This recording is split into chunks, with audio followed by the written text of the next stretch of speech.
ہم سے عبداللہ بن مسلمہ نے بیان کیا، انہوں نے کہا کہ میں نے امام مالک رحمۃ اللہ علیہ کو پڑھ کر سنایا۔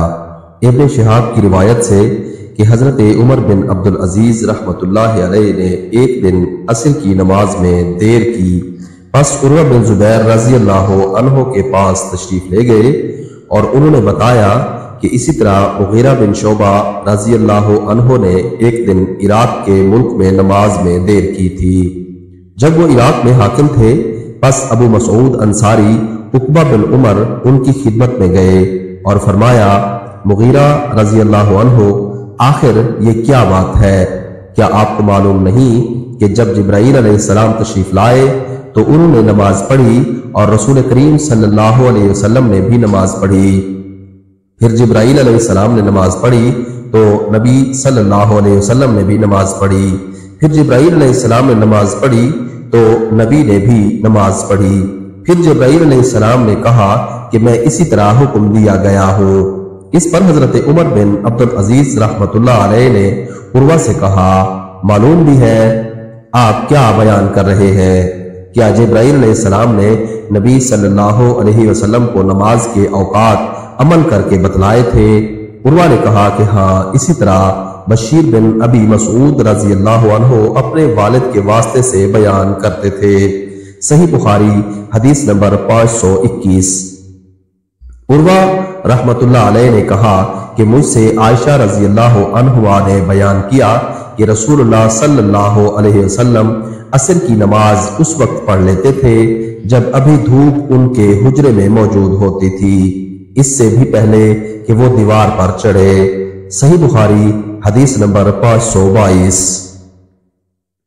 ابن عباس رضی اللہ تعالی عنہ نے کہا کہ عبد القیس کا وفد رسول اللہ صلی اللہ علیہ وسلم کی خدمت میں آیا اور کہا کہ ہم اس ربیعہ قبیلے سے ہیں اور ہم آپ کی خدمت میں صرف حرمت والے مہینوں ہی میں حاضر ہو سکتے ہیں، اس لیے آپ کسی ایسی بات کا ہمیں حکم دیجئے جسے ہم آپ سے سیکھ لیں اور اپنے پیچھے رہنے والے دوسرے لوگوں کو بھی اس کی دعوت دے سکیں۔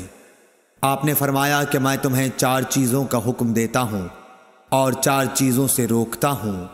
پہلے خدا پر ایمان لانے کا، پھر آپ نے اس کی تفصیل بیان فرمائی کہ اس بات کی شہادت دینا کہ اللہ کے سوا کوئی معبود نہیں اور یہ کہ میں اللہ کا رسول ہوں، اور دوسرے نماز قائم کرنے کا، تیسرے زکوٰۃ دینے کا، اور چوتھے جو مال تمہیں غنیمت میں ملے اس میں 5واں حصہ ادا کرنے کا، اور تمہیں میں تومڑی، حنتم، قصار اور نقیر کے استعمال سے روکتا ہوں۔ صحیح بخاری حدیث نمبر 523۔ قیس بن ابی حازم نے جریر بن عبداللہ رضی اللہ تعالی عنہ کی روایت سے بیان کیا کہ جریر بن عبداللہ بجلی رضی اللہ تعالی عنہ نے فرمایا کہ میں نے رسول اللہ صلی اللہ علیہ وسلم کے دست مبارک پر نماز قائم کرنے، زکوٰۃ دینے اور ہر مسلمان کے ساتھ خیر خواہی کرنے پر بیعت کی۔ صحیح بخاری حدیث نمبر 524۔ شفیق بن مسلمہ نے کہا کہ میں نے حذیفہ بن یمان رضی اللہ تعالیٰ عنہ سے سنا۔ حذیفہ رضی اللہ تعالیٰ عنہ نے فرمایا کہ ہم حضرت عمر رضی اللہ تعالیٰ عنہ کی خدمت میں بیٹھے ہوئے تھے کہ آپ نے پوچھا کہ فتنے سے متعلق رسول اللہ صلی اللہ علیہ وسلم کی کوئی حدیث تم میں سے کسی کو یاد ہے؟ میں بولا، میں نے اسے اسی طرح یاد رکھا ہے جیسے حضور صلی اللہ علیہ وسلم نے اس حدیث کو بیان فرمایا تھا۔ حضرت عمر رضی اللہ تعالیٰ عنہ بولے کہ تم رسول اللہ صلی اللہ علیہ وسلم سے فتن کو معلوم کرنے میں بہت بے باک تھے۔ میں نے کہا کہ انسان کے گھر والے، مال، اولاد اور پڑوسی سب فتنے کی چیزیں ہیں، اور نماز، روزہ، صدقہ، اچھی بات کے لیے لوگوں کو حکم کرنا اور بری باتوں سے روکنا ان فتنوں کا کفارہ ہیں۔ حضرت عمر رضی اللہ تعالیٰ عنہ نے فرمایا کہ میں تم سے اس کے متعلق نہیں پوچھتا، مجھے تم اس فتنے کے بارے میں بتلاؤ جو سمندر کی موج کی طرح ٹھاٹھیں مارتا ہوا بڑھے گا۔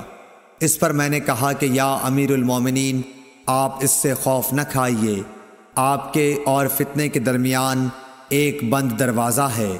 پوچھا گیا وہ دروازہ توڑ دیا جائے گا یا صرف کھولا جائے گا؟ میں نے کہا کہ توڑ دیا جائے گا۔ حضرت عمر رضی اللہ تعالی عنہ بول اٹھے کہ پھر تو وہ کبھی بند نہیں ہو سکے گا۔ شفیق نے کہا کہ ہم نے حذیفہ سے پوچھا کیا حضرت عمر رضی اللہ تعالی عنہ اس دروازے کے متعلق کچھ علم رکھتے تھے؟ تو انہوں نے کہا ہاں، بالکل اسی طرح جیسے دن کے بعد رات کے آنے کا۔ میں نے تم سے ایک ایسی حدیث بیان کی ہے جو قطعاً غلط نہیں ہے۔ ہمیں اس کے متعلق حذیفہ رضی اللہ تعالی عنہ سے پوچھنے میں ڈر ہوتا تھا کہ دروازے سے کیا مراد ہے، اس لیے ہم نے مسروق سے کہا کہ وہ پوچھیں۔ انہوں نے دریافت کیا تو آپ نے بتایا کہ وہ دروازہ خود حضرت عمر رضی اللہ تعالی عنہ ہی تھے۔ صحیح بخاری حدیث نمبر 525۔